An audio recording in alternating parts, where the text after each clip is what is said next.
ঋণের নামে IFIC bank থেকে সালমান এফ রহমানের ২,৩৭৫ কোটি টাকা আত্মসাতের অভিযোগে ব্যাংকের ডিএমডি শাহ মঈন উদ্দিন সহ ৪ জনকে জিজ্ঞাসাবাদ করেছে দুদক। এছাড়া যুক্তরাষ্ট্রের ৯টি ফ্ল্যাট সহ ৬৮ কোটি টাকার অবৈধ সম্পদ অর্জনের অভিযোগে সাবেক সংসদ সদস্য আব্দুস সোবহান গোলাপের বিরুদ্ধে মামলা করেছে সংস্থাটি।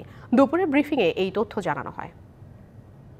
৬৮,৩২,৭৫,০০০ বেশি টাকা মূল্যের জ্ঞাত আয়ের উৎসের সাথে অসঙ্গতিপূর্ণ সম্পদ অর্জন এবং ৫১টি ব্যাংক হিসাবে ৯৭,৬৩,০০,০০০ টাকারও বেশি অস্বাভাবিক এবং সন্দেহজনক লেনদেন করার অপরাধ অনুসন্ধানকালে প্রমাণিত হয়েছে এবং এই অনুসন্ধান সংক্রান্তে অভিযোগ সংশ্লিষ্ট ব্যক্তিদের মধ্য থেকে ৪ জনকে জিজ্ঞাসাবাদের জন্য ডাকা হয়েছে।